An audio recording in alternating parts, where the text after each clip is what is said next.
जय श्री राधे कृष्ण। ओम नमो भगवते वासुदेवाय नमः। श्री सूत जी कहते हैं, सब पापों का नाश करने वाले पाप नाशन तीर्थ में स्नान करने के पश्चात मनुष्य यम नियम का पालन करते हुए सीता सरोवर में स्नान करने के लिए जाए। श्री रामचंद्र जी को अपने सतीत्व का विश्वास दिलाने के लिए जब जनक नंदिनी सीता ने संपूर्ण देवताओं के समीप प्रज्वलित अग्नि में प्रवेश किया और सब अंगों से सुशोभित एवं पवित्र रूप से वे उस अग्नि से बाहर निकली, तब लोक रक्षा के लिए उन्होंने अपने नाम से एक उत्तम तीर्थ निर्माण किया तथा स्वयं भी उसमें स्नान किया। इसलिए उस तीर्थ का नाम सीता सरोवर हुआ। उसमें जो मनुष्य स्नान करता है वे संपूर्ण कामनाओं को पाता है। विप्रवरों, उस तीर्थ में अवगाहन करके अनेक प्रकार के दान देकर एवं बहुत दक्षिणा वाले यज्ञ का अनुष्ठान करके मनुष्य परमेश्वर के परम धाम को जाता है। महापवित्र सीता कुंड में स्नान करके मनुष्य एकाग्रचित होकर मंगल तीर्थ की यात्रा करे। वहां भगवान विष्णु की प्यारी पत्नी लक्ष्मी जी सदा निवास करती हैं। पूर्व काल में मनोजव नाम से प्रसिद्ध एक चंद्रवंशी राजा हो गए हैं। उन्होंने प्रतिवर्ष यज्ञ द्वारा देवताओं को अन्न राशि से ब्राह्मणों को तथा श्राद्ध से पितरों को तृप्त किया। वे निरंतर वेदों का स्वाध्याय किया करते थे। इस प्रकार राजा मनोजव धर्म पूर्वक पृथ्वी का पालन करते थे। उनके शासन काल में उस राज्य में एक भी शत्रु नहीं रह गया था। इससे राजा के मन में अहंकार उत्पन्न हो गया। जहाँ अहंकार होता है वहाँ लोभ, मद, काम, क्रोध, हिंसा तथा मोह में डालने वाली असूया ये सभी प्रकट हो जाते हैं। और जिस पुरुष में ये उत्पन्न होते हैं वे पुत्र पौत्रों तथा संपत्तियों के साथ प्राणों से भी हाथ धो बैठता है। उस राजा के मन में ये विचार उत्पन्न हुआ कि मैं ब्राह्मणों के गांव में कर लगाऊंगा। मन में ऐसा विचार करके उसने वही किया। शिव और विष्णु आदि देवताओं के भी धन उसने ले लिए। अहंकार ने उसकी विवेक बुद्धि को नष्ट कर दिया था, इसलिए उसने ब्राह्मणों के खेत भी छीन लिए। इस दुष्कर्म का परिणाम ये हुआ कि एक बलवान शत्रु ने आकर उसके नगर को घेर लिया। रणदेश के राजा गोलब ही उसके शत्रु बन बैठे। गोलब ने चतुरंगिणी सेना के साथ आक्रमण किया। दुरात्मा मनोजव का गोलब के साथ 6 महीने तक युद्ध चलता रहा। अंत में गोलब की जीत हुई। मनोजव पराजित होकर राज्य से वंचित हो गया। उसने अपनी स्त्री और पुत्र के साथ वन का आश्रय लिया। गोलब उस राज्य का पालन करते हुए दीर्घ काल तक मनोजवपुर में टिके रहे। इधर एक दिन मनोजव का बालक पुत्र क्षुधा से पीड़ित हो माता पिता से खाने के लिए अन्न मांगने लगा। पिताजी, मुझे खाने को दो। माँ, मुझे भोजन दो, बहुत भूख लगी है। पुत्र का ये करुणाजनक वचन सुनकर माता पिता शोक से पीड़ित हो सहसा मूर्छित हो गए। कुछ चेत होने पर राजा ने अपनी स्त्री से कहा, सुमित्रे, मैं क्या करूं, कहाँ जाऊं, मेरी क्या गति होगी। मेरा ये पुत्र भूख से पीड़ित होकर थोड़ी ही देर में मर जाएगा। हाय, मैंने ब्राह्मणों के खेत छीन लिए, विष्णु और शिव आदि देवताओं के धन का हरण कर लिया। इस प्रकार दुष्कर्म की अधिकता के कारण ही गोलब ने मुझे परास्त किया। मेरे पास अन्न का एक दाना भी नहीं। मैं निर्धन हूँ, दुखी हूँ और स्वयं भी भूखा प्यासा हूँ। इस समय इस भूखे बालक को कैसे अन्न दूं? इस प्रकार विलाप करता हुआ राजा मनोजव अत्यंत खिन्न हो पृथ्वी पर गिर पड़ा और मूर्छित हो गया। सुमित्रा पति को इस प्रकार गिरा हुआ देख उसे हृदय से लगाकर विलाप करने लगी। उसी समय मुनिवर पराशर जी स्वेच्छा से घूमते हुए वहां आ गए। उन्हें देखकर पतिव्रता सुमित्रा ने पुत्र सहित उठकर उनके चरणों में प्रणाम किया।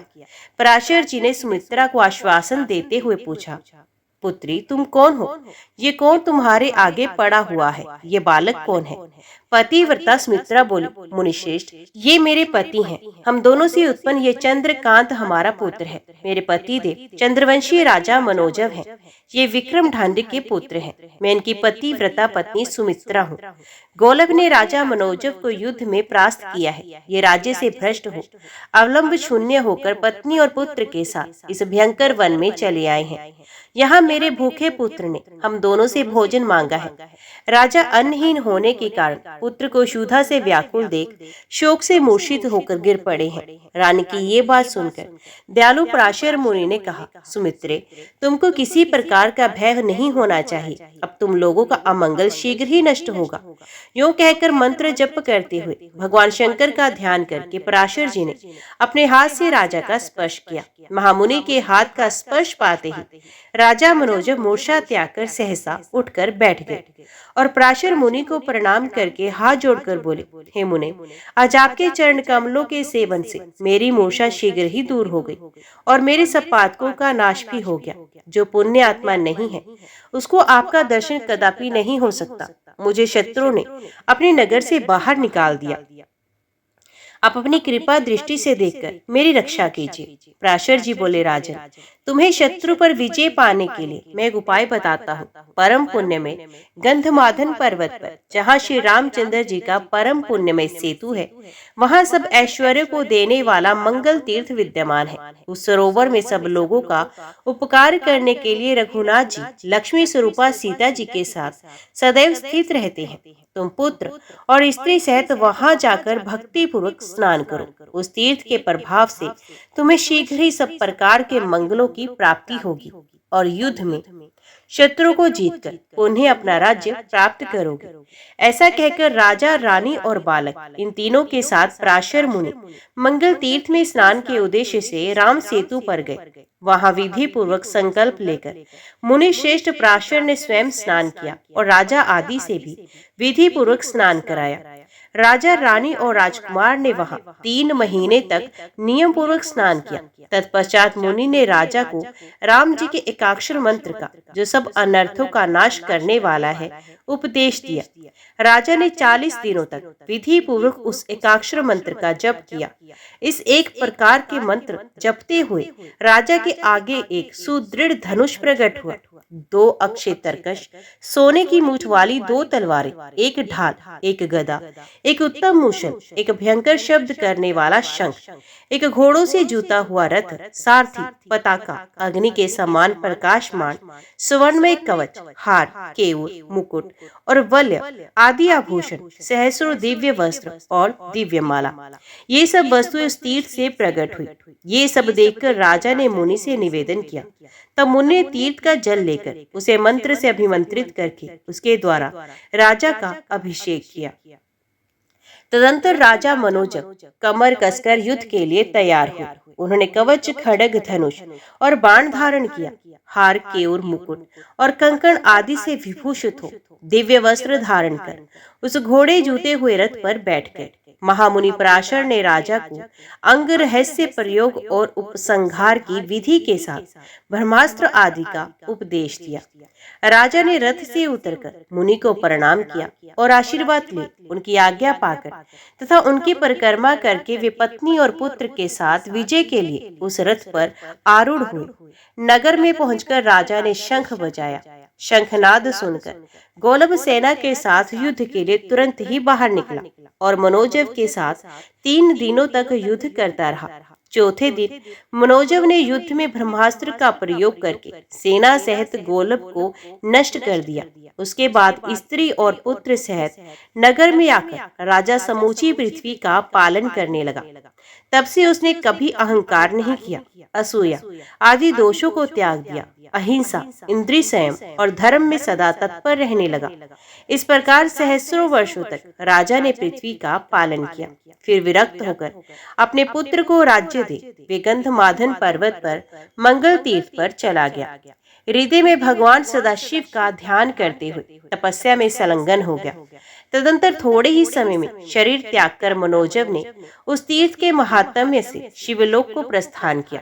उसकी पत्नी सुमित्रा भी उसके शरीर का आलिंगन करके चीता पर आरूढ़ हो गई और पतिलोक को प्राप्त हुई। इसलिए मंगल तीर्थ सर्वदा प्रयत्न करके सेवन करने योग्य है। ये तीर्थ अतिशय सुंदर एवं कल्याणमय है। मनुष्यों को सदा भोग और मोक्ष देने वाला है। पापराशि रूपी तिनकों और रुई के ढेर को जलाने के लिए अग्नि के समान है।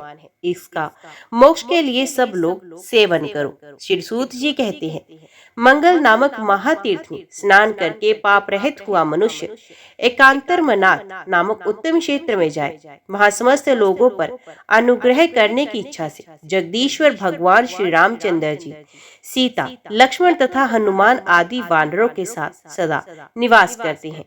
वहाँ अमृत वापिका नामक एक पुण्यदायिनी पुष्करणी है, जिसमें गोता लगाने वाला मनुष्यों को जरा और मृत्यु का भय नहीं होता। जो मनुष्य श्रद्धा पूर्वक उस अमृत वापी में स्नान करता है, वे भगवान शंकर के प्रसाद से अमृत तप को प्राप्त होता है। जो मनुष्य इस तीर्थ में सावधान होकर 3 वर्षों तक स्नान करते हैं, वे मोक्ष को पाते हैं। ऋषियों ने पूछा, सूत जी, उस क्षेत्र का नाम एकांत रामनाथ कैसे हुआ? श्री सूत जी बोले, पूर्व काल में दशरथ नंदन श्री राम जी, सुग्रीव, विभीषण, लक्ष्मण और हनुमान इन सबके साथ वानरों द्वारा बांधे हुए सेतु पर समुद्र के बीच में एकांत प्रदेश में मन ही मन सीता का चिंतन करते हुए कुछ सलाह करने लगे। उस समय समुद्र अपने उत्ताल तरंगों के साथ जोर जोर से गरजने लगा। उसकी भयंकर ध्वनि बढ़ती ही चली जाती थी, इसलिए वे परस्पर की बातचीत को सुन नहीं पाते थे। तब श्री रामचंद्र जी ने समुद्र को बलपूर्वक काबू में करके राक्षसों को मारने के विषय में एकांत में उन सबके साथ परामर्श किया। इसलिए उस क्षेत्र का नाम एकांत रामनाथ हो गया। उस स्थान पर आज भी समुद्र का जल निश्चल एवं शांत दिखाई देता है। जो मनुष्य वहां जाकर अमृत वापी में नियम पूर्वक स्नान करेंगे और श्री राम आदि की सेवा में तत्पर होंगे, वे सब मुक्ति को प्राप्त होंगे। अमृत वापी में स्नान और एकांत रामनाथ का सेवन करके जितेंद्रिय मनुष्य ब्रह्मकुंड में स्नान करने के लिए जाए। गंधमादन पर्वत पर सेतु के मध्य भाग में ये महातीर्थ ब्रह्मकुंड विद्यमान है। ब्रह्मकुंड का दर्शन सब पाप राशि का नाश करने वाला है। वे लाखों ब्रह्मत्याओं का निवारण करने वाला है। ब्रह्मकुंड से उत्पन्न हुए भस्म से जो त्रिपुंड लगाती हैं, मोक्ष उनके हाथ में स्थित है। जो मनुष्य इस तीर्थ में आकर स्नान करते हैं, वे अवश्य ही महादेव जी का सायुज्य प्राप्त करते हैं। जो एक बार ब्रह्मकुंड में स्नान कर लेता है, उसके लिए मोक्ष धाम के द्वार के कपाट खुल जाते हैं। ये उत्तम कुंड देवता, मनुष्य और मुनीश्वरों से वंदित, सबके संसार बंधन का नाश करने वाला, शुभ कारक, सर्व पाप हारक तथा संपूर्ण मनोरथों को देने वाला है। महापुण्य में ब्रह्म कुंड में स्नान करने के पश्चात एकाग्रचित होकर मनुष्य हनुमत कुंड पर जाए। पूर्व काल में समस्त राक्षसों का वध हो जाने पर जब युद्ध समाप्त हो गया और श्री रामचंद्र जी आदि लंका से लौटकर गंधमादन पर्वत पर आ गए, तब पवन पुत्र हनुमान जी ने सब लोगों का उपकार करने के लिए अपने नाम से एक उत्तम तीर्थ का निर्माण किया, जो सब तीर्थों से उत्तम है। उसमें स्नान करके मनुष्य सनातन शिवलोक को प्राप्त होते हैं। पूर्व काल में धर्मसख नाम से प्रसिद्ध एक राजा राज्य करते थे। वे शत्रु विजयी, परम धार्मिक, प्रजा पालन परायण तथा नीतिमान थे। उनके 100 पतिव्रता पत्नियां थीं, किंतु उनसे कोई वंश की वृद्धि करने वाला पुत्र न हुआ। तब राजा ने ब्राह्मणों से कहा, विप्रवरों, मैंने बहुत सोच विचार कर 100 स्त्रियों से विवाह किया। उन सबके साथ रहते हुए मेरी वृद्ध अवस्था आ गई। अतः अब आप बताएं किस उपाय से मेरे बहुत से पुत्र होंगे। मेरी 100 स्त्रियों से प्रत्येक को एक एक गुणवान पुत्र हो जाए, ये यत्न कीजिए। छोटा बड़ा अथवा दुष्कर ही कर्म क्यों ना हो, यदि उसे ये कार्य सिद्ध होने वाला हो तो उसे मैं अवश्य करूंगा। राजा के इस प्रकार पूछने पर सब ऋत्विज और पुरोहित एकत्र हो उनसे अपना निश्चय किया हुआ विचार प्रकट करते हुए बोले, राजन, कोई परम पवित्र गंधमादन पर्वत है जो दक्षिण समुद्र के बीच सेतु के रूप में विद्यमान है। वहाँ लोक विख्यात हनुमत कुंड है, जो बड़े भारी दुखों का नाश करने वाला और स्वर्ग एवं मोक्ष रूपी फल देने वाला है। वे नरकों के क्लेशों का निवारण तथा दरिद्रता को दूर करने वाला है। पुत्रहीन मनुष्य को पुत्र और स्त्रीहीन पुरुषों को स्त्री देने वाला है। वहाँ स्वयं पूर्वक स्नान करके तुम एकाग्रचित हो उस तीर्थ के तट पर पुत्रेष्टि यज्ञ करो। उसे तुम्हारी 100 स्त्रियों में प्रत्येक को एक एक पुत्र प्राप्त हो सकता है। ये सुनकर राजा धर्मसर अपनी स्त्रियों, मंत्रियों, सेवकों और पुरोहित जी को साथ ले यज्ञ की आवश्यक सामग्री सहित दक्षिण समुद्र के किनारे गंधमादन पर्वत पर चले गए। वहां हनुमत कुंड में जाकर उन्होंने सैनिकों के साथ स्नान किया। इस प्रकार वे उसके किनारे 1 मास तक ठहरकर प्रतिदिन स्नान करते रहे। तत्पश्चात वसंत आने पर चैत्र मास में पुरोहित सहित राजा ने पुत्रेष्टि यज्ञ प्रारंभ किया। पुरोहित और ऋत्विजों ने विधि पूर्वक सब कर्म संपन्न किए। सप्तनिक राजा का जब ये यज्ञ समाप्त हुआ तब पुरोहित ने हवन से बचे हुए भविष्य को लेकर राजा की सब स्त्रियों को भोजन कराया। उसके बाद राजा धर्मसक ने अपनी 100 पत्नियों के साथ यज्ञ स्नान किया और ऋत्विजों को बहुत सी दक्षिणा दी। इस प्रकार यज्ञ पूरा करके मंत्री परिवार और पत्नियों के साथ वे धर्मात्मा राजा प्रसन्नता पूर्वक अपनी राजधानी को लौट आए। कुछ समय में जब 10वां मास व्यतीत हो गया तब उन 100 स्त्रियों ने 100 गुणवान पुत्रों को जन्म दिया। ब्राह्मणों, जब वे 100 पुत्र बढ़कर युवा हुए तब राजा ने उन्हें राज्य बांटकर दे दिया और स्वयं अपनी स्त्रियों के साथ गंधमादन पर्वत पर हनुमत कुंड के किनारे जाकर तपस्या करने लगे। भगवान शंकर का ध्यान करते हुए तपस्या में तत्पर हुए राजा को जब वहां बहुत समय व्यतीत हो गया तब एक दिन वे मृत्यु को प्राप्त हुए। उनकी पत्नियों ने भी उन्हीं का अनुसरण किया। राजा के ज्येष्ठ पुत्र सुचंद्र ने पिता माता का दाह संस्कार करके श्रद्धा पूर्वक श्राद्ध पर्यंत सब कार्य संपन्न किए। राजा पत्नियों सहित वैकुंठ लोक में गए। सुचंद्र आदि सब महातेजस्वी राजकुमार आपस में ईर्ष्या द्वेष का त्याग करके अपने अपने राज्य का उपभोग करने लगे। अतः समस्त कामनाओं की सिद्धि के लिए मनुष्य हनुमान जी के कुंड में स्नान करे। हनुमंत कुंड में स्नान करने के पश्चात एकाग्रचित होकर अगस्त्य तीर्थ में जाएं। साक्षात अगस्त्य जी ने इस तीर्थ का निर्माण किया। एक समय की बात है, अगस्त्य जी ने दक्षिण के देशों में भ्रमण करते हुए गंधमादन पर्वत पर गए। वहां गंधमादन का महात्म्य जानकर महर्षि अगस्त्य ने अपने नाम से एक महापुण्यमय तीर्थ बनाया। ये आज भी अपनी धर्मपत्नी लोपामुद्रा के साथ वहां निवास करते हैं। उसमें स्नान और जलपान करके मनुष्य पुनर्जन्म का भागी नहीं होता। श्री सूत जी कहते हैं, अगस्त्य तीर्थ में स्नान करने के पश्चात सब पापों से मुक्त होने के लिए परम पवित्र रामकुंड को जाए। रघुनाथ जी का ये पवित्र सरोवर पुण्यदायक तथा पापों का अपहरण करने वाला है। रामकुंड के किनारे किया हुआ थोड़ी दक्षिणा वाला यज्ञ भी पूर्ण फल देने वाला होता है।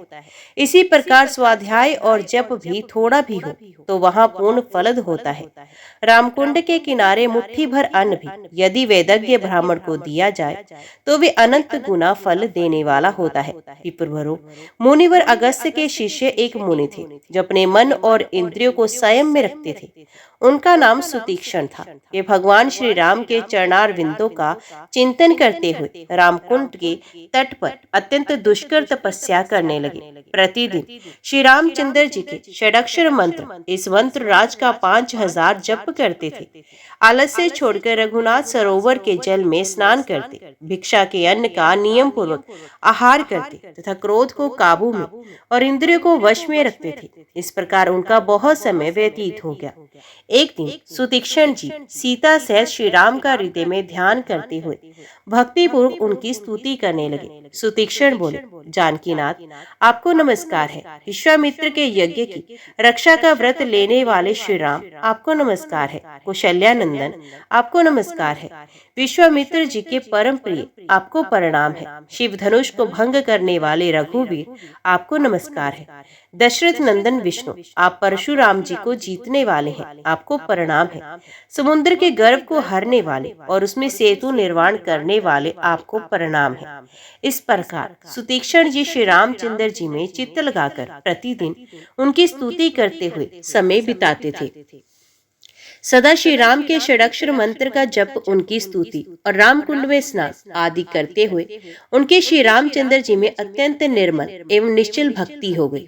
उन्हें आत्म साक्षात्कार कराने वाला अद्वैत विज्ञान प्राप्त हुआ और बिना पढ़े हुए ही तीनों वेदों का ज्ञान हो गया।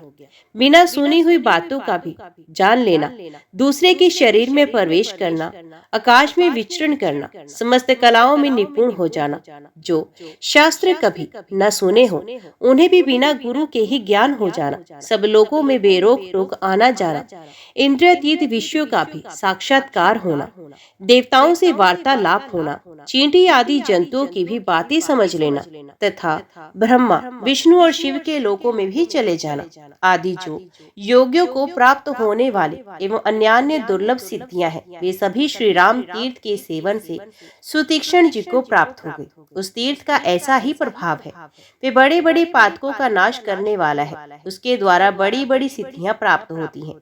वह अपमृत्यु निवारक, भोग मोक्षदायक तथा नरक संबंधी कलेशों को दूर करने वाला है।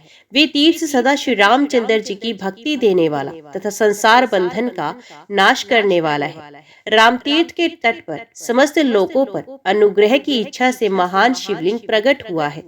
उस तीर्थ में स्नान करके उक्त शिवलिंग का दर्शन करने से मनुष्य को मोक्ष तक प्राप्त हो जाता है। फिर अन्य विभूतियों की तो बात ही क्या। तारक ब्रह्म श्री रामचंद्र जी के तीर्थ में स्नान करने के अनंतर चित्त को एकाग्र करके श्री लक्ष्मण जी के तीर्थ में जाए। उसमें स्नान करके सब पापों से मुक्त हुआ मनुष्य निर्मल मुक्ति को प्राप्त होता है।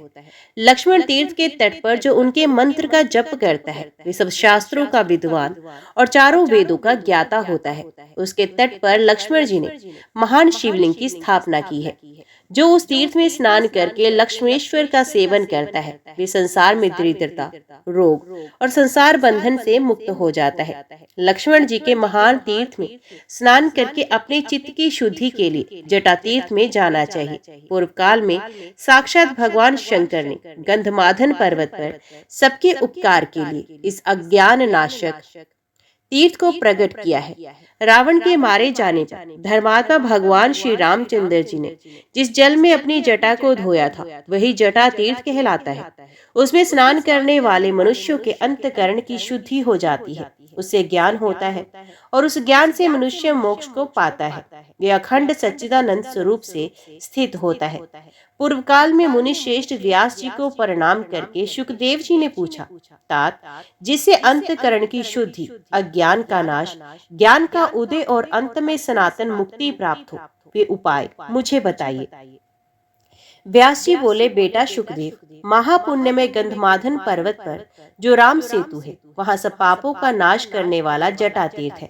वे अविद्या की ग्रंथि को भेदन करने वाला, अंतकरण को शुद्ध बनाने वाला तथा मनुष्यों के जन्म मृत्यु आदि भय का नाश करने वाला है। वहाँ दशरथ नंदन श्री राम जी अपनी जटा धोई थी और उस तीर्थ को वे वरदान दिया था कि यज्ञ, स्नान, जप और उपवास के बिना ही केवल जटा तीर्थ में स्नान करने मात्र से मनुष्यों की बुद्धि शुद्ध हो जाएगी। शुक्र वरुण नंदन भृगु ने पूर्व काल में अपने पिता से जब बुद्धि को शुद्ध करने वाले शुभ एवं पावन उपाय के विषय में प्रश्न किया, तब वरुण ने उन्हें जटा तीर्थ में स्नान करने की सलाह दी।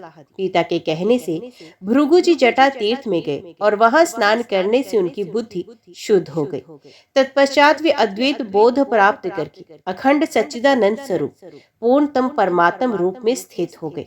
इसी प्रकार शिव जी के अंश दुर्वासा भी जटा तीर्थ में स्नान करने से अंत शुद्धि को प्राप्त हो ब्रह्मानंदमय हो गए थे। जो अपने अज्ञान का नाश चाहता है, वे सब पापों का नाश करने वाले पुण्य में परम शुद्ध जटा तीर्थ में स्नान करे। इसलिए तुम जटा तीर्थ में जाओ और मन को शुद्ध करने वाले उस पुण्यदायक तीर्थ में स्नान करो। पिता की बात मानकर सुखदेव जी महापुण्य में राम सेतु रूप गंधमादन पर्वत पर गए और शुद्धिदायक जटा तीर्थ में स्नान करने की इच्छा से संकल्प करके उसमें स्नान किया। इस अंत शुद्धि को पाकर अज्ञान का नाश हो जाने पर वे अपने परमानंद स्वरूप को प्राप्त हो गए। दूसरे लोग भी जो मन की शुद्धि चाहते हैं, जटा तीर्थ में भक्ति पूर्वक स्नान करें। वेदों के प्रवचन से, पुण्य से, यज्ञ, दान, तप और व्रत से तथा उपवास, जप और योग से भी मनुष्यों के मन की शुद्धि होती है। किंतु परम पावन जटा तीर्थ में स्नान कर लेने पर इन पूर्वोक्त साधनों के बिना भी निश्चित रूप से मन की शुद्धि हो जाती है। इस प्रकार ये जटा तीर्थ का महात्म्य बताया गया है।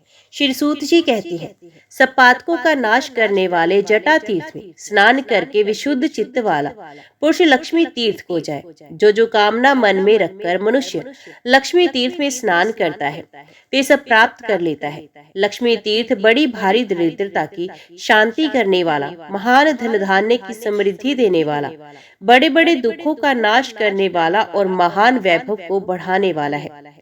वे स्वर्ग और मोक्ष देने वाला, महान ऋण से छुटकारा दिलाने वाला तथा श्रेष्ठ पुत्र प्रदान करने वाला है। ब्राह्मणों, इस प्रकार ये लक्ष्मी तीर्थ का महात्म्य बताया गया। इस तीर्थ में स्नान करने के पश्चात अग्नि तीर्थ को जाए। वे महापुण्यमय और महापातकों का विनाशक है। पूर्व काल में रावण को उसकी सेना सहित मारकर तथा विभीषण को लंका का राजा बनाकर दशरथ नंदन श्री राम जी जब सीता और लक्ष्मण के साथ सेतु मार्ग से गंधमादन पर्वत पर आए, तब लक्ष्मी तीर्थ के किनारे ठहरकर उन्होंने देवताओं, ऋषियों और पितरों के समीप वहां अग्निदेव का आवाहन किया।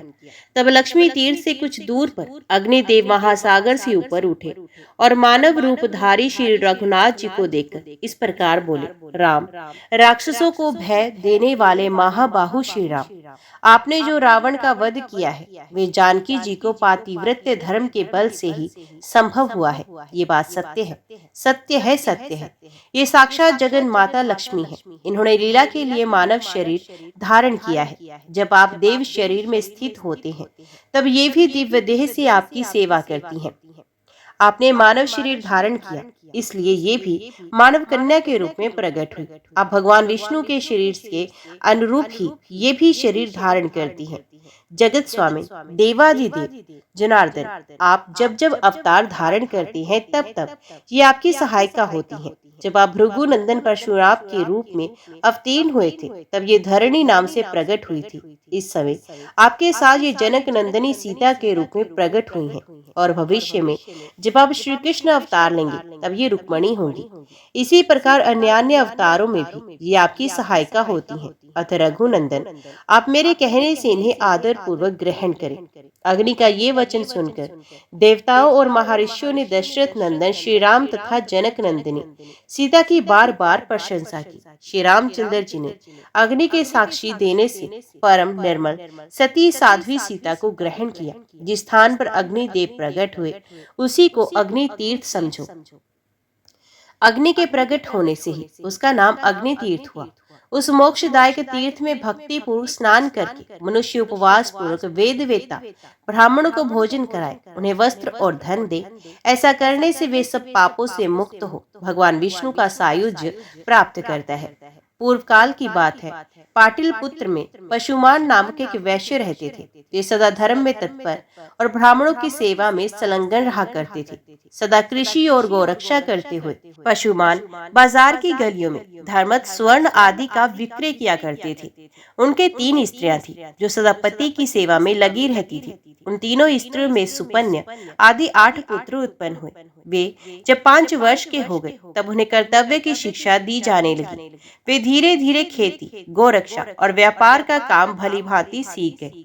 सुपन्य आदि 7 पुत्र पिता की बात सुनते और पशुमान जो कहते उस कार्य को तत्काल पूरा करते।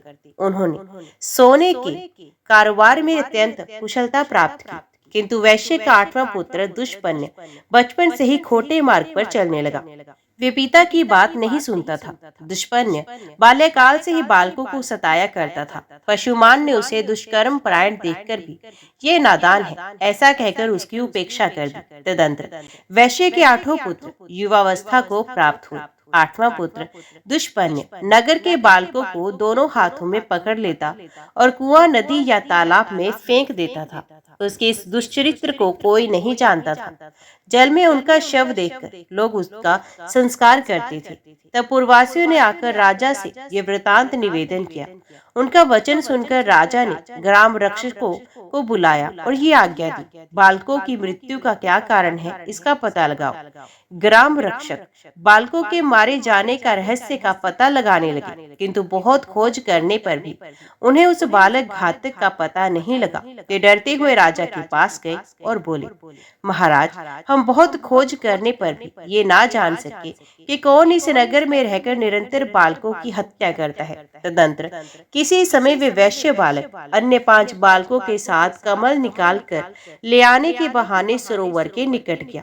वहां उसने उन बालकों को जबरदस्ती पकड़कर पानी में डुबो दिया। वे बालक चीखते चिल्लाते रहे, तो भी उस क्रूर आत्मा ने उन्हें कंठ तक पानी में ले जाकर डुबा दिया। उन सबको मरा हुआ जानकर दुष्पन्य शीघ्र अपने घर को चला गया। उन 5 बालकों के पिता अपने पुत्रों को नगर में ढूंढने लगे। वे 5 बालक अधिक छोटे नहीं थे, पानी में डाल देने पर भी वे मर ना सके। धीरे धीरे सरोवर के किनारे आ गए और वहीं घूमते रहे। इतने में ही अपने बंधुओं द्वारा नाम ले लेकर पुकारने की आवाज उन्हें दूर से सुनाई दी। तब उन्होंने भी जोर से बोलकर उत्तर दिया।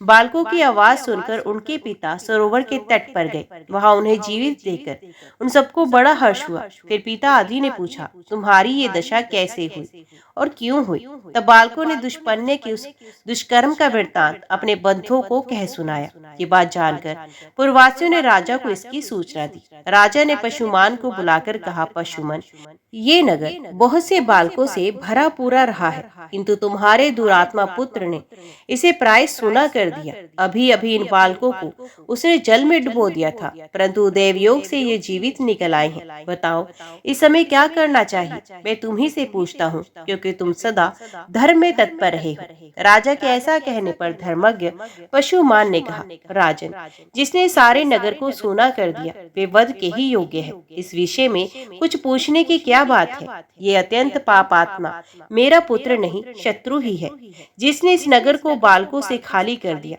उस दुष्ट के उद्धार का मुझे कोई उपाय नहीं दिखाई देता। मैं सच कहता हूँ, इस दुष्ट आत्मा को प्राण दंड दिया जाए। पशुमान का ये वचन सुनकर समस्त पुरवासी पशुमान की प्रशंसा करते हुए राजा से बोले, महाराज, इस दुष्ट को मारा न जाए, अपितु चुपचाप नगर से निकाल दिया जाए। तब राजा ने दुष्पन्ने को बुलाकर कहा, ओ दुष्टात्मन, तू शीघ्र हमारे राज्य से बाहर चला जा। यदि यहाँ रहेगा तो मैं तेरा वध कर डालूंगा। इस प्रकार डांट बताकर राजा ने दूतों द्वारा उसे नगर से निर्वासित कर दिया। तदंतर दुष्पन्य भयभीत हो उस देश को छोड़कर मुनिमंडली से युक्त वन में चला गया। वहां जाकर भी उसने एक मुनि के बालक को जल में डुबो दिया। कुछ बालक खेलने के लिए गए हुए थे, उन्होंने उस बालक को मरा हुआ देखा। अत्यंत दुखी होकर उसके पिता से यह समाचार कहा। तब उग्र श्रवा ने बालकों से अपने पुत्र के मारे जाने का समाचार सुनकर तप के प्रभाव से दुष्पन्ने के चरित्र को जान लिया और उसे शाप देते हुए कहा, अरे, तूने मेरे पुत्र को पानी में फेंक कर मार डाला है, इसलिए तेरी मृत्यु भी जल में ही डूबकर होगी और मरने के बाद तू दीर्घ काल तक पिशाच बना रहेगा। ये शाप सुनकर दुष्पन्ने को बड़ा दुख हुआ तथा वे उस वन को छोड़कर सिंह आदि क्रूर जंतुओं से युक्त दूसरे भयंकर वन में चला गया। वहां बड़े जोर की वर्षा और आंधी चलने लगी। दुष्पन्ने ने देखा एक मरे हुए हाथी का सूखा कंकाल पड़ा है। उस समय आंधी और प्रचंड वर्षा के कष्ट को ना सह सकने के कारण वे उस हाथी के पेट की गुफा में घुस गया। फिर बड़ी भारी वर्षा हुई, जल का महान प्रवाह हाथी के पेट में भी भर गया। हाथी का शव उस महाप्रवाह में बहते बहते समुद्र में चला गया। दुष्पन्य उस जल में डूबकर क्षण भर में ही प्राणहीन हो गया। मृत्यु के बाद उसे पिशाच की योनि मिली। भूख प्यास से पीड़ित होकर वे भयानक रूपधारी पिशाच अनेक प्रकार के दुख सहता हुआ गहन वन में रहने लगा। एक वन से दूसरे वन में दौड़ता और कष्ट भोगता हुआ वे क्रमश दंडकारण्य में आया। वहां उसने उच्च स्वर से पुकार लगाई, हे तपस्वी महात्माओं, आप लोग बड़े कृपालु हैं, सब प्राणियों के हित में तत्पर रहने वाले हैं। मैं दुख से अत्यंत पीड़ित हूँ, अतः मुझे अपनी दया दृष्टि से अनुग्रहित करें।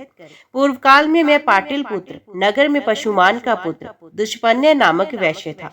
उस समय मैंने बहुत से बालकों की हत्या की। अब मैं पिशाच योनि को प्राप्त हुआ हूँ। भूख प्यास सहन करने की मुझ में शक्ति नहीं रही, अतः आप लोग कृपा करके मेरी रक्षा करें। तपोधनों, जिस प्रकार मैं पिशाच योनि से छूट जाऊं वैसा प्रयत्न कीजिए। पिशाच का ये वचन सुनकर तपस्वी मुनियों ने महर्षि अगस्त्य से कहा, भगवान, इस पिशाच के उद्धार का कोई उपाय बताए। तब अगस्त्य जी ने अपने प्रिय शिष्य सुतीक्षण को बुलाकर कहा, बस सुतीक्षण, तुम शीघ्र गंधमादन पर्वत पर चले जाओ। वहां सब पापों का नाश करने वाला महान अग्नि तीर्थ है। महामते, इस पिशाच के उद्धार के उद्देश्य से तुम उस तीर्थ में स्नान करो। अगस्त्य जी के ऐसा कहने पर सुतीक्षण जी गंधमादन पर्वत पर गए और अग्नि तीर्थ में जाकर पिशाच के लिए स्नान कर संकल्प करके वहां उन्होंने 3 दिन तक नियम पूर्वक स्नान किया। फिर रमानाथ आदि तीर्थों का सेवन करके और स्नान करके श्रेष्ठ ब्राह्मण सुतीक्षण जी अपने आश्रम पर लौट आए। उस तीर्थ में स्नान करने के प्रभाव से वे पिशाच शीघ्र ही दिव्य देह को प्राप्त हुआ और सुतीक्षण अगस्त्य तथा अन्य तपोधनों को बार बार प्रणाम करके उनकी आज्ञा ली प्रसन्नता पूर्वक स्वर्गलोक को चला गया। अग्नि तीर्थ में स्नान करके शुद्ध आत्मा बोध सब पातकों का नाश करने वाले चक्र तीर्थ की यात्रा करे। जिस जिस कामना के उद्देश्य से मनुष्य चक्र तीर्थ में स्नान करता है उसको वे प्राप्त कर लेता है। पूर्व काल में कठोर नियमों का पालन करने वाले अहिरबंधु नामक तपस्वी महर्षि इस गंधमादन तीर्थ में सुदर्शन चक्र की उपासना करते थे। वहां तपस्या करते हुए मुनि को भयानक रूपधारी राक्षस सताते और उनकी तपस्या में विघ्न डाला करते थे। तब भक्त की रक्षा करने के लिए सुदर्शन चक्र ने आकर बाधा देने वाले उन समस्त राक्षसों को लीला पूर्वक मार डाला। भक्त की प्रार्थना से वे चक्र उसी तीर्थ में रहने लगा। तभी से उसका नाम चक्र तीर्थ हो गया। उस तीर्थ में स्नान करने पर सुदर्शन चक्र के प्रसाद से राक्षस और पिशाच आदि की पीड़ा कभी नहीं होती। श्यामलापुर में हरिहर नामक एक ब्राह्मण निवास करते थे। वे एक दिन वन में गए। वहां एक वनवासी व्याध मनोरंजन के लिए लक्ष्य भेदन कर रहा था। हरिहर बाबा उसके बाणों के लक्ष्य में आ गए और उनके दोनों पैर कट गए। तब मुनियों की प्रेरणा से वे गंधमादन पर्वत पर पहुंचाए गए और वहां इस तीर्थ में स्नान करने पर उनके दोनों पैर पुनः ज्यों के त्यों हो गए। तब से ये पुण्य तीर्थ मुनि तीर्थ कहलाता है। आगे चलकर चक्र के नाम से ये तीर्थ चक्र तीर्थ कहलाने लगा। जिनके हाथ पैर या अन्य कोई अंग कट गए हों वे उस कटे हुए अंग की पूर्ति के लिए सर्व मनोरथदायक इस चक्र तीर्थ का सेवन करें। इस प्रकार ये चक्र तीर्थ का प्रभाव बताया गया। चक्र तीर्थ में स्नान करके मनुष्य शिव तीर्थ को जाए, जहाँ स्नान करने से कोटि कोटि महापातक नष्ट हो जाते हैं। महापातकों के संसर्ग से होने वाले पाप भी उसी क्षण दूर हो जाते हैं। शिव तीर्थ महान दुखों और नरक के कलेशों का निवारण करने वाला है तथा स्वर्ग और मोक्ष को देने वाला है। शिव तीर्थ में स्नान करने के पश्चात अपने पाप समुदाय की शांति के लिए शंख तीर्थ की यात्रा करें, जिसमें स्नान करने मात्र से कृतघ्न पुरुष भी पाप मुक्त हो जाता है। पूर्व काल में गंधमादन पर्वत पर शंख नामक मुनि निवास करते थे। वे एकाग्रचित होकर भगवान विष्णु का ध्यान करते हुए तपस्या में संलग्न रहते थे। उन्होंने वहां स्नान करने के लिए उत्तम तीर्थ का निर्माण किया। शंख से निर्मित होने के कारण उसे शंख तीर्थ कहते हैं। उसमें स्नान करने से माता पिता और गुरु से द्रोह करने वाले पापी तथा अन्य कृतघ्न भी मुक्त हो जाते हैं। इस कारण कृतघ्न मनुष्यों को इस तीर्थ का अवश्य सेवन करना चाहिए। जो माता पिता का पालन नहीं करता और गुरु दक्षिणा नहीं देता वे कृतघ्नता को प्राप्त होता है। स्वयं ही चिता में जल मरना उसका प्रायश्चित है, परंतु इस शंख तीर्थ में स्नान मात्र से ही उस कृतघ्नता का ही प्रायश्चित हो जाता है। शंख तीर्थ में स्नान करके मनुष्य क्रमश यमुना, गंगा और गया आदि तीर्थों की यात्रा करे। ये तीनों तीर्थ मनुष्यों के महापातकों का नाश करने वाले परम पवित्र और समस्त लोकों में प्रसिद्ध हैं। इनके द्वारा समस्त विघ्नों तथा रोगों का निवारण हो जाता है। ये तीर्थ अज्ञान का नाश और ज्ञान प्रदान करने वाले हैं। पूर्व काल में महाराज जनश्रुतु ने इन्हीं तीर्थों में स्नान करके द्विज श्रेष्ठ रैकव से उत्तम ज्ञान प्राप्त किया था। महर्षि रैकव पहले गंधमादन पर्वत पर रहकर अत्यंत दुष्कर तपस्या करते थे। वे जन्म से ही पंगु थे, अतः गंधमादन पर्वत पर जो जो तीर्थ है वे उन्हीं की यात्रा करते थे, क्योंकि वे सब समीपवर्ती थे। पैदल न चल सकने के कारण वे गाड़ी से ही उन तीर्थों में जाते थे, इसलिए गाड़ी वाले रैकव के नाम से उनकी प्रसिद्धि हुई। उन्होंने तपस्या से अपना शरीर सुखा डाला था। उनके उस शरीर में खाज हो गई थी, जिसे वे दिन रात खुजलाते रहते थे। फिर भी उन्होंने तपस्या नहीं छोड़ी। एक दिन उनके मन में ऐसा विचार हुआ कि मैं यमुना, गंगा और ज्ञा इन तीनों पवित्र तीर्थों में स्नान करूं, परंतु मैं तो जन्म से ही पंगु हूं, अतः मेरे लिए वहां का स्नान दुर्लभ है। गाड़ी से इतनी दूर की यात्रा नहीं की जा सकती, तब इस समय मैं क्या करूं? इस प्रकार तर्क वितर्क करते हुए महाबुद्धिमान रैकव ने तीनों तीर्थों में स्नान करने के संबंध में अपने कर्तव्य का निश्चय किया। उन्होंने सोचा, मेरा तपोबल दुर्धर्ष एवं असह्य है, उसी के द्वारा मैं यहाँ उक्त तीर्थों का आवाहन करूंगा। मन ही मन ऐसा निश्चय करके वे पूर्वाभिमुख बैठे। मन इंद्रियों को संयम में रखकर 3 बार आचमन किया और एक क्षण तक ध्यान में लगे रहे। उनके मंत्र के प्रभाव से महानदी यमुना, गंगा और पाप नाशनी गया तीनों भूमि फोड़कर सहसा पाताल से प्रकट हुई और मानव शरीर धारण कर गाड़ी वाले रैकव के समीप आप उन्होंने प्रसन्न करती हुई प्रसन्नता पूर्वक बोली, रैकव, तुम्हारा कल्याण हो, इस ध्यान से निर्वित हो, तुम्हारे मंत्र से आकृष्ट हो हम तीनों यहाँ उपस्थित हुए हैं। उनका ये वचन सुनकर महामुनि रैकव ध्यान से निर्वित हुए और उन्हें अपने सामने उपस्थित देखा। तब उन्होंने उन तीनों का पूजन करके कहा, हे यमुने, हे देवी गंगे, हे पाप नशनी गया, ये तीनों गंधमादन पर्वत पर यही निवास करो जहाँ भूमि फोड़कर यहाँ प्रकट हुई हो। वे स्थान तुम्हारे नाम से पवित्र तीर्थ हो जाए। तब वे तीनों देवियां तथास्तु कहकर सहसा अंतर्ध्यान हो गई। तब से ये तीनों तीर्थ भूतल में मनुष्यों द्वारा उन्हीं के नाम से पुकारे जाते हैं। जहाँ भूमि फोड़कर यमुना निकली उसी स्थान का नाम यमुना तीर्थ कहते हैं। जहाँ पृथ्वी के शीघ्र से सहसा गंगा का प्रादुर्भाव हुआ, वे स्थान लोक में पापनाशक गंगा तीर्थ के नाम से विख्यात हुआ, और जहाँ गया का प्रादुर्भाव हुआ वे भूमि विवर गया तीर्थ कहलाता है। इस प्रकार वे तीनों तीर्थ बड़े पवित्र हैं। जो मनुष्य इस उत्तम तीर्थों में स्नान करते हैं उनके अज्ञान का नाश और ज्ञान का उदय होता है। रैकव मुनि अपने मंत्रों द्वारा आकर्षित किए हुए उन तीनों तीर्थों में स्नान करते हुए समय व्यतीत करने लगे। इसी समय महाराज जानश्रुतु इस भूतल पर राज्य करते थे। वे राज ऋषि पुत्र के पौत्र थे और एकमात्र धर्म के आचरण में ही संलग्न रहते थे। याचकों को वे श्रद्धा पूर्वक अन्न आदि देते थे, अतः मुनि लोग उन्हें लोक में श्रद्धा दे कहते थे। भूखे याचकों की तृप्ति के लिए उस अन्न धन संपन्न राजा के यहाँ नाना प्रकार के वचन कहे जाते थे, इसलिए सब याचकों ने उनका नाम बहुवाक्य रख दिया। जनश्रुति के पुत्र महाबली जनश्रुति को अतिथि बहुत प्रिय थे, इसलिए वे बहुत दान करने के कारण बहुदाई के नाम से प्रसिद्ध हुए।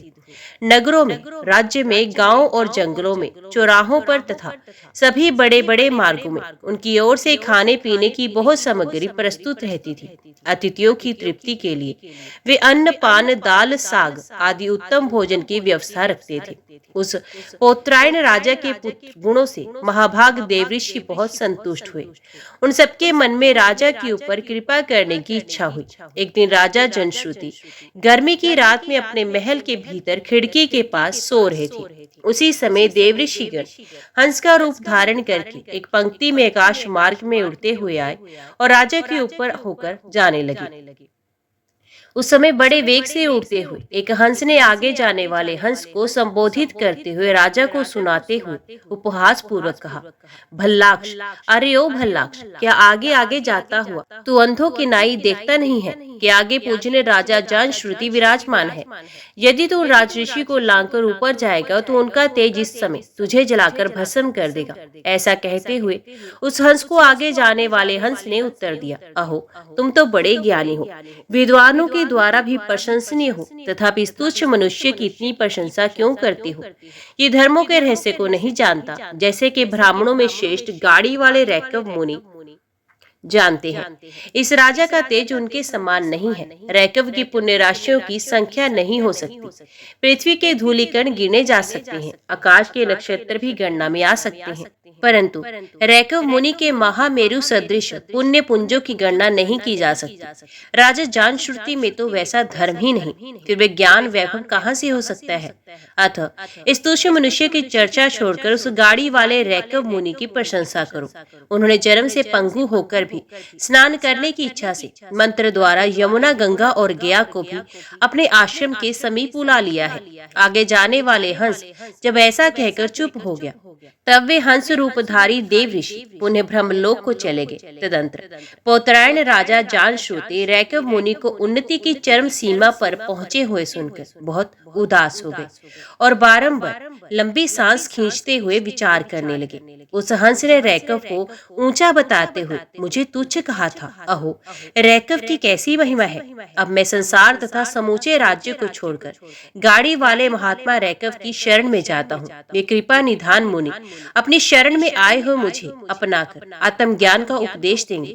रात्रि बीतने पर महाराज जानश्रुति ने सारथी को बुलाकर कहा, सूत, तुम तीव्रगामी रथ पर आरूढ़ हो, शीघ्र जाओ और महर्षियों के आश्रमों, पवित्र वनों, एकांत प्रदेशों, सत्पुरुषों के निवास स्थानों, तीर्थों, नदी तटों तथा अन्य स्थानों में जहाँ मुनीश्वर लोग रहते हैं, योगेश्वर रैकव का पता लगाओ। वे जन्म से ही पंगु हैं, गाड़ी पर बैठे रहते हैं, सब धर्मों के एकमात्र आश्रय हैं और ब्रह्म ज्ञान की निधि हैं। मेरी प्रसन्नता के लिए उनका शीघ्र अन्वेषण करके पुनः मेरे पास लौट आओ।